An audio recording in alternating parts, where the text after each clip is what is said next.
Sincèrement, je pense que je le referai plus. Je sais pas pourquoi, mais il y a 2 ans c'était dur, mais là c'est pas simplement dur, hein, c'est plus que ça. Je pense que je pourrais plus le refaire tout seul en tout cas. C'est sur ce constat pas très optimiste que je quittais la Bendola l'année dernière. Ce sentiment d'échec avait un goût amer que j'ai eu beaucoup de mal à digérer. Le problème principal étant le poids du sac, je devais trouver le moyen de résoudre cela. Après mûre réflexion, j'ai trouvé une solution et me voici donc une nouvelle fois reparti pour le fond du canyon, avec la ferme intention de pouvoir cette fois-ci apprécier pleinement l'aventure.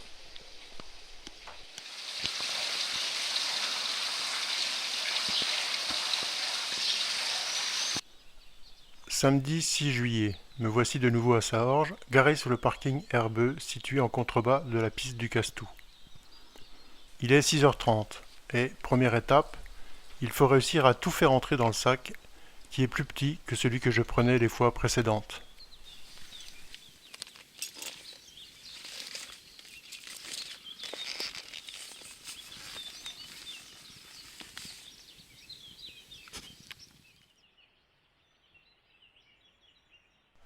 « 7h30. J'attaque la montée qui risque d'être difficile car je vais progresser la plupart du temps en plein soleil. Et même si le sac est moins lourd que les autres années, seulement 25 kg, il appuie quand même bien fort sur les épaules et le dos.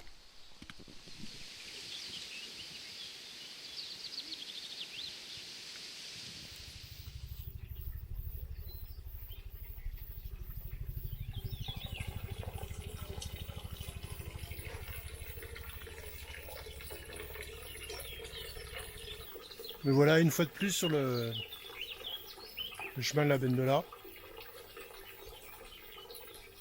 C'est reparti pour un tour, même si j'avais dit l'année dernière en sortant que je ne voyais pas refaire la Bendola tout seul, finalement il n'y a que les idiots qui ne changent pas d'avis. Donc je vais essayer de la refaire. Alors ce qui a changé, j'ai réussi à avoir un sac un peu moins lourd. J'ai pesé ce matin un sac qui fait 25 kg. C'est mieux, j'ai gagné 5 kg par rapport à l'année dernière au moins. Alors il n'y a pas de miracle là, pourquoi j'ai gagné 5 kg, j'ai pris une corde de 50 mètres au lieu de 2. Voilà. Donc il faudra que je me débrouille autrement pour faire le rappel de corde.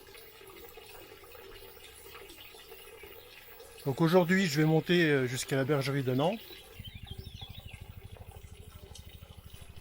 Depuis le parking en contrebas de la piste qui mène au Castou, on monte jusqu'à l'entrée de Saorge, où l'on prend à droite la direction de l'ancien monastère. En prenant le GR 52A, on passe un peu après la sortie du village, près du gîte de Bergiron, chez Virginie. Peu après la fontaine, que l'on entend couler maintenant, le sentier commence à monter. Doucement d'abord jusqu'à la chapelle Sainte-Croix, puis on attaque la difficile montée en plein soleil jusqu'à la petite fontaine de la Pinée, bien agréable.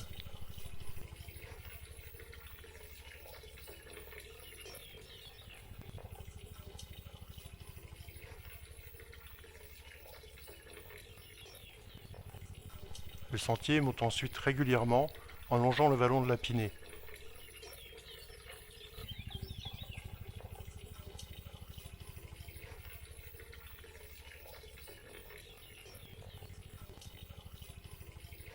Il reste ensuite à franchir une haute barre rocheuse pour atteindre enfin le replat où repose la bergerie d'Annan, première étape de notre périple.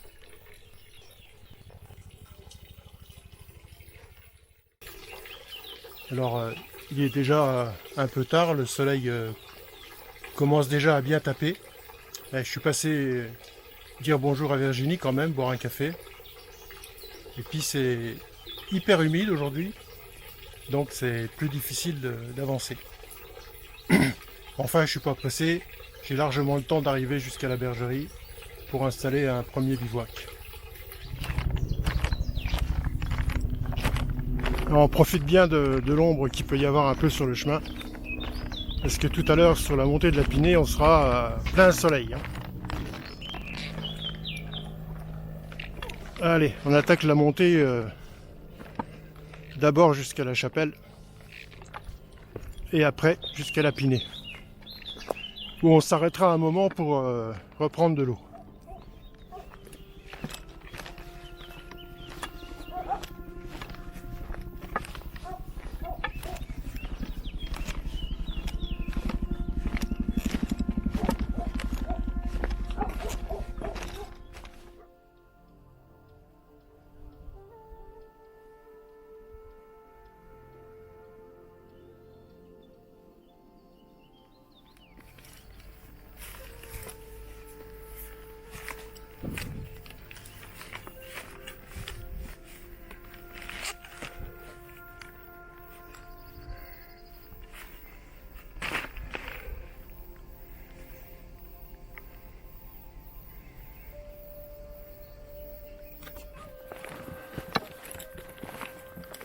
Ah, elle est vraiment terrible cette montée là, hein.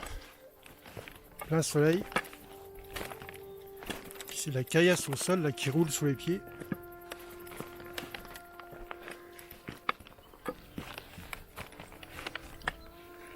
J'ai hâte d'arriver à la Pinée, hein. Ouais, je fais un petit arrêt dans la montée de la Pinée parce que elle est vraiment infernale cette montée, hein, en plein soleil en plus. Et il fait vraiment déjà très chaud. Il me reste un peu plus de 60 mètres de dénivelé pour arriver à la Pinée. Et puis en plein soleil encore. Et là je ferai une petite halte un peu plus longue pour reprendre de l'eau, me reposer un peu avant d'attaquer les 600 mètres de dénivelé qui restent après jusqu'à la bergerie d'Annan.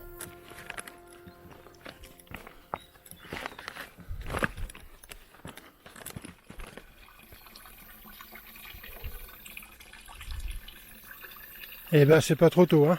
Content d'être arrivé déjà à la Pinée. J'ai perdu je sais pas combien de litres d'eau là déjà. Il va falloir que je rattrape ça.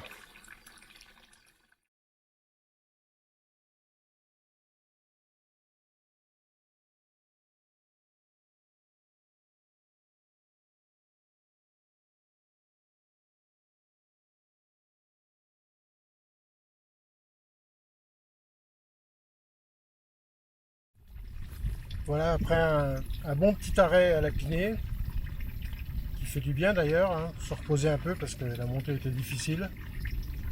Ben, je vais repartir en direction de la bergerie d'Annan. Il va me falloir peut-être 2 à 3 heures pour arriver là-haut. Les hélicoptères qui tournent toujours, là, je pense qu'il doit y avoir un incendie quelque part. Depuis ce matin, ça n'arrête pas.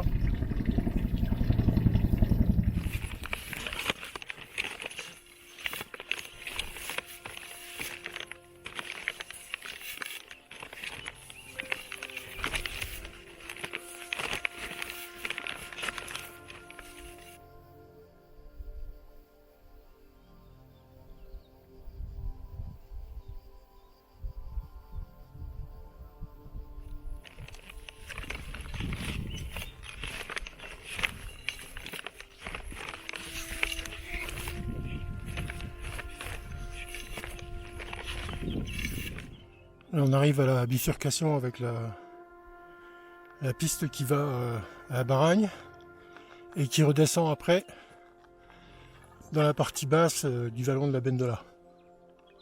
Ah, il fait extrêmement chaud là, c'est difficile. Il est parti en plein soleil. Ah, comme la partie là que je viens de monter là, poupou, ça cogne, hein.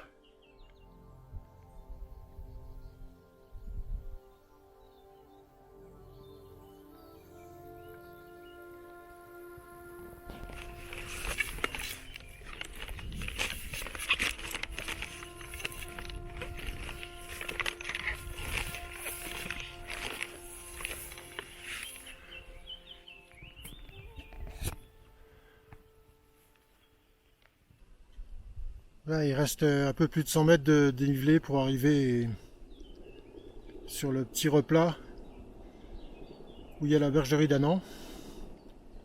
Voilà, c'est terrible la chaleur, hein. C'est tout couvert là au sud. Ça sent l'orage un maximum. Hein. Ça sent aussi la fumée d'ailleurs maintenant. Hein. Parce que les Canadaires n'ont pas arrêté de tourner, les hélicos aussi. Qui revient d'ailleurs. Ah, j'ai perdu je sais pas combien de litres d'eau là, j'ai des crampes de partout. J'espère qu'il y aura de l'eau hein, au niveau de la bergerie parce que là, pour l'instant j'ai bu 2 litres. La dernière fois c'était en 2016 où je suis passé là. Et il n'y avait plus de toit, il ne restait plus que les 4 murs. J'avais été obligé de tirer de l'eau dans une citerne un peu crado. Bon, cette fois-ci j'ai des pastilles pour purifier l'eau, donc s'il y a de l'eau dans la citerne, ça ira. On se plaindra pas.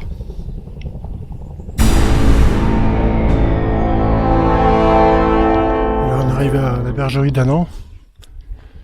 Là, effectivement, il y a bien eu un incendie, hein, parce que wow, ça sent la fumée. D'ailleurs, on voit là-haut, hein, c'est pas de la brume, ça. C'est pas des nuages, c'est de la fumée. Bon, j'espère que ça s'est calmé. Hein.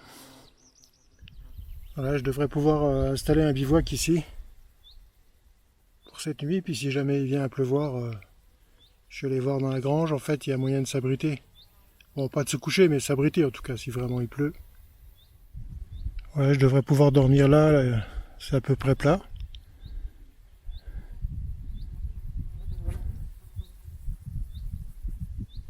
Bon, ça va, la fumée s'est dissipée un peu. Enfin, en tout cas, l'odeur.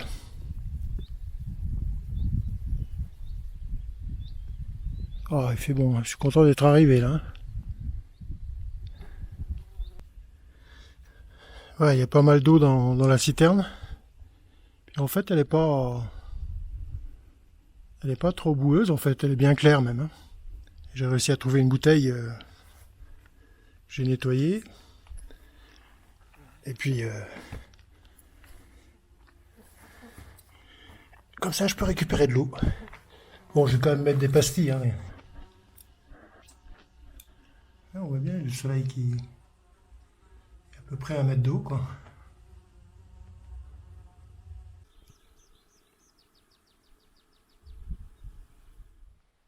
Voilà, ça chauffe beaucoup mieux que l'année dernière parce que cette fois-ci, j'ai pris le couvercle. Hein.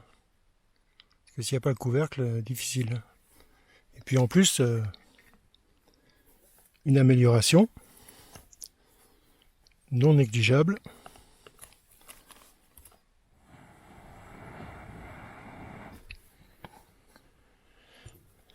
Voilà, pour activer le feu, c'est beaucoup mieux quand même.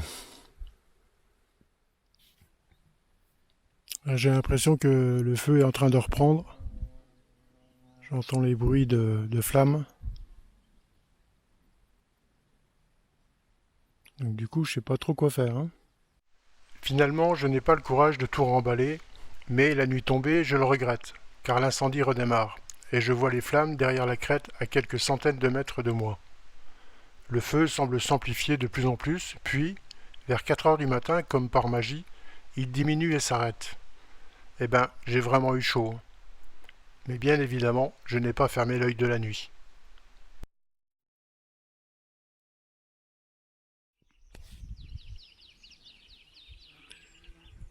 Dimanche matin, il pleut. Super. Parce qu'il n'y a pas la bâche, il n'y a rien. Sauf que maintenant, il faut que je mette à l'abri le duvet pour pouvoir le remballer. Je remballe tout le plus vite possible, et heureusement la pluie s'arrête, ce qui me laisse le temps de boire un café. Vers 7h30, me voilà de nouveau sur le GR52A pour monter jusqu'à la baisse d'Annan. Là en face, c'est pas de la brume, hein, c'est de la fumée. C'est le reste de l'incendie. Là, c'est un mélange de brume et de fumée, quoi, en fait.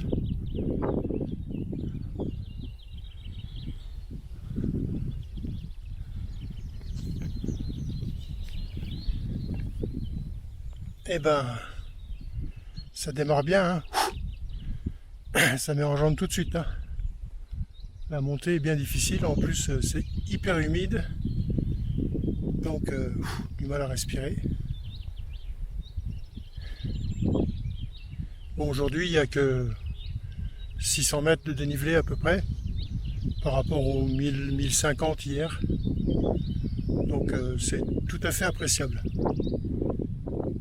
Bon, la première, là, elle est toujours difficile jusqu'à la baisse d'Annan. Elle grimpe bien. Après, arrivé à la baisse d'Annan, bon, on redescend jusqu'à la baisse de Lugo. Et après la baisse de Lugo, un peu après, on bifurque à droite sur un chemin de mouton. Et puis la dernière montée est bien dure, avec plus de 300 mètres, 350 mètres à peu près de dénivelé, jusqu'à la baisse de Tchaï et la baisse de Pourtiguère.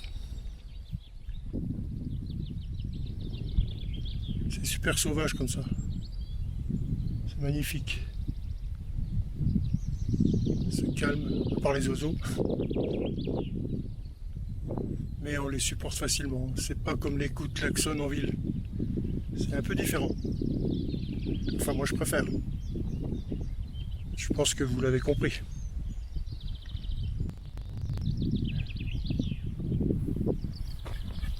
Allez, on reprend la montée après cette petite halte qui, mine de rien, fait du bien. Bon, on va essayer de se caler sur un rythme un peu plus lent, histoire de moins se fatiguer tout de suite.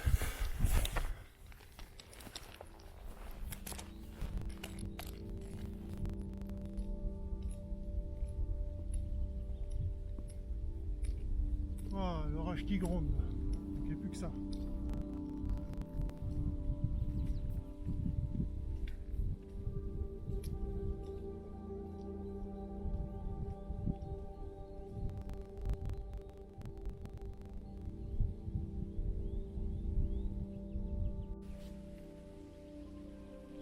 Là, je suis arrivé à la Fontaine des Chiens, là où j'étais passé déjà l'année dernière. C'était complètement sec, là il y a un petit peu d'eau, mais pas assez pour remplir une gourde, hein, c'est sûr. Mais pour faire boire un chien, oui, c'est suffisant. 2, je suis pas sûr. Bon, ben voilà, la pluie arrive. Donc, avec l'orage bien sûr, hein. Donc je vais être obligé de ranger la caméra parce que celle-ci n'est pas du tout étanche. J'étais arrivé là, par là l'année dernière. Fond froide, col de Permont, la Pinée. Et si je trouve un petit abri, je vais m'arrêter pour laisser passer l'orage. Même, je sais pas si c'est vraiment judicieux parce que s'arrêter comme ça, sans je suis déjà trempé, et puis c'est un coup à faire froid ça, hein. Mais bon, c'est toujours comme ça, c'est psychologique, hein. Dès qu'on voit la pluie, faut qu'on s'abrite. Ouais, c'est bon, c'est bon. Pas content là-haut.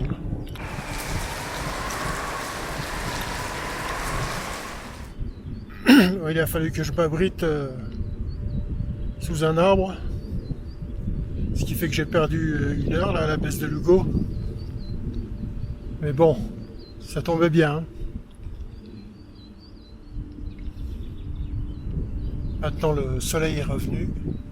Je suis content de le voir parce que là, je commençais à être un petit peu congelé.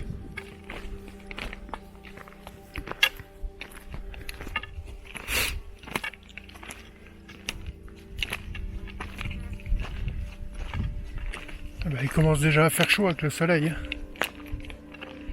On est sur la piste qu'on va bientôt quitter pour attaquer la montée, la baisse de Tchaï.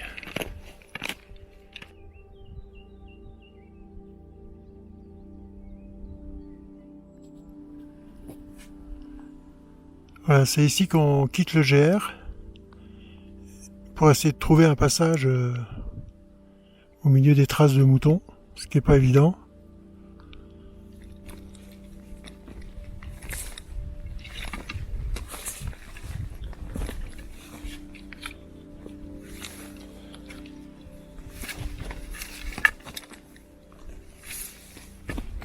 Essayez de deviner la trace.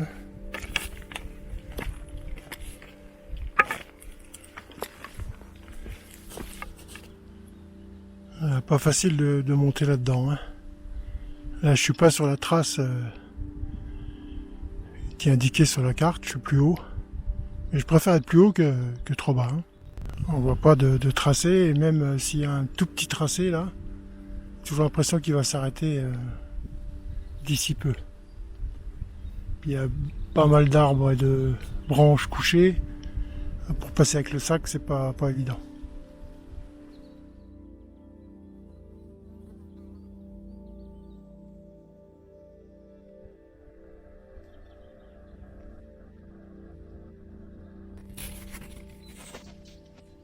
Voilà. Ben là, j'ai plus aucune trace. Hein. Je suis toujours en train de monter vers la baisse de Chai. Donc j'y vais au pifomètre. Enfin presque. Bon, je suis bien au-dessus de la trace qui est indiquée sur la carte. Et il faudrait que je réussisse à attraper un sentier, quoi. Parce que là, c'est exténuant. Je suis arrivé à la baisse de Chai. Un temps superbe, un bon petit vent bien agréable. Bah, difficile cette montée, hein. Ouf. Ouf la fin où j'ai réussi à attraper un sentier, un vrai. Ça fait du bien. Enfin, sauf là, en arrivant, il n'y a plus de sentier de nouveau. Là, juste en face, c'est le mont Orage qu'on voit. Et en bas, donc, le vallon de la Bendola.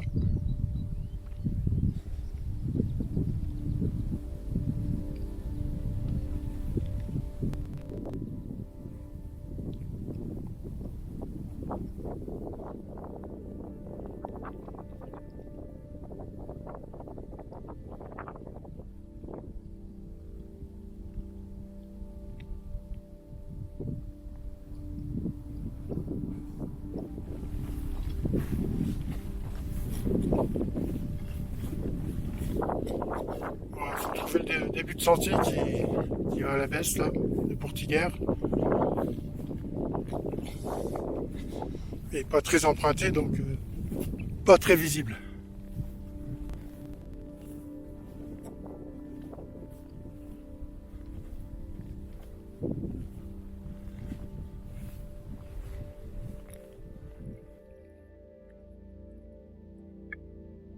Elles sont pénibles les tons. Hein. Infernal.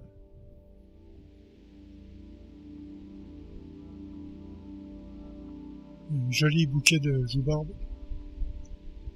Une belle couleur. On va arriver à la baisse de Portiguère. Je vais m'arrêter pour manger un petit morceau. Ça fera pas de mal. Hein. Puis enlever le sac, 2 minutes, un peu plus. Là, on a 1830 mètres à peu près d'altitude. Et ce qu'on voit au bout là, ça fait 2000, un peu plus de 2000.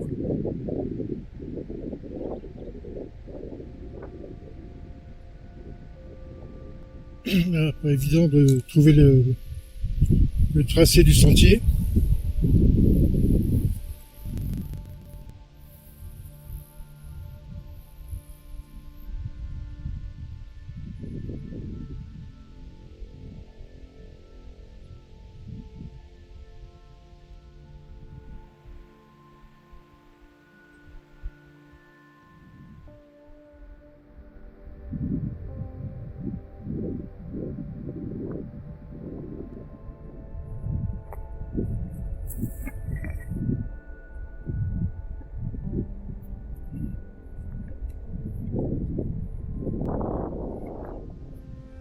Oui, tant que j'arrive, hein, parce que c'est dur là. La dernière partie là, elle est toujours hard. Hein. Il va loin à traverser là-haut aussi.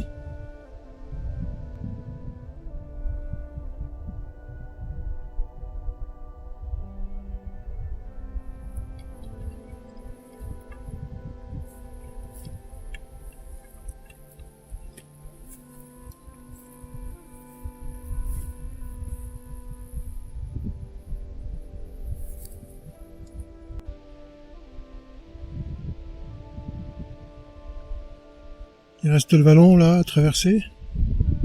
Puis après on longe un petit peu le versant là. Puis après on essaie de trouver un endroit pour descendre dans le ruisseau.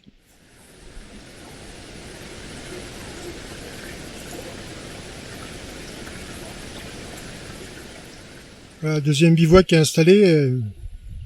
J'ai préféré mettre la bâche quand même, hein. Même si le ciel se découvre. Si je pouvais fermer l'œil un peu cette nuit, ça m'arrangerait.